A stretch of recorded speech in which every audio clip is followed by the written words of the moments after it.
Here are some of the things I did wrong when I was dealing with a narcissist. The first one is engaging. I had a situation happen recently where I was abruptly put face to face with a narcissist, and it was so, I didn't realize, I thought I was beyond it, but I was so shocked in the moment about the level of narcissism that this person was demonstrating that it kind of like caused a revolution inside me, and I was so bothered and I was so disturbed by it that it took me days to process. And the first thing that I did wrong, I think, was that I engaged this person at all. And so remember that when you're dealing with a narcissist, like they care nothing about anyone else except what they're doing and what's important for them. So asking them to do anything that is outside of what is important to them is going to be resulted in like almost a PTSD for me. I didn't realize how shocking it would be. So just to understand that narcissists don't give a crap about you or anything about you. So don't engage. That's the first thing, because if you engage with them, that you get pulled into their BS and you get pulled into their drama. The second thing, I guess, would be when you're dealing with them.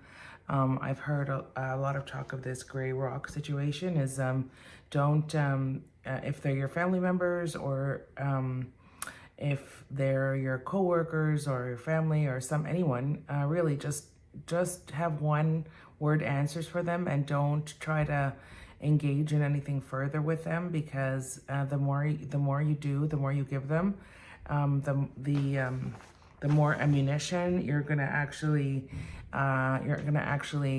give them later down the line. So gray rock, give them as little information as possible. And the third thing I would say is limit exposure again, because the more time you spend with them, the more you're going to get drawn into their cycle of BS. So if you know that first of all, try to figure out what the symptoms are of narcissism. I think you're pretty much going to get good at it by the end of the day. Like now, because I've been exposed to it and because I'm aware, I can tell if somebody, just by comments that people make when I first meet them, what kind of person they might be. And I also have like an internal red flag kind of monitor going off when I first meet someone.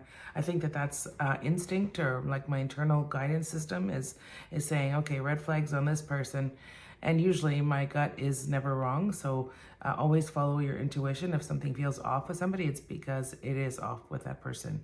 So that would be my third thing, is just to try to spend as little time as possible with that person, and not to engage with them, because the more you engage, the more they're going to draw you in to their circle of chaos, and they're going to pull you in, and you're going to get just kind of sucked down that riptide of mental, what's the word? Mental tornado that they will put you in is not worth it. So that's my three things to avoid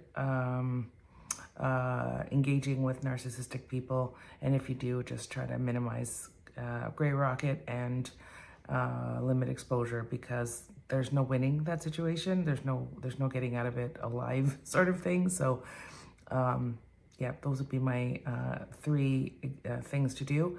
My name is Sophia Jeeves. I am a mental health advocate. I have survived anxiety and depression for 20 years. And I'm also now learning how to navigate toxic people and narcissists. So have a wonderful day, and hit follow for more. Bye.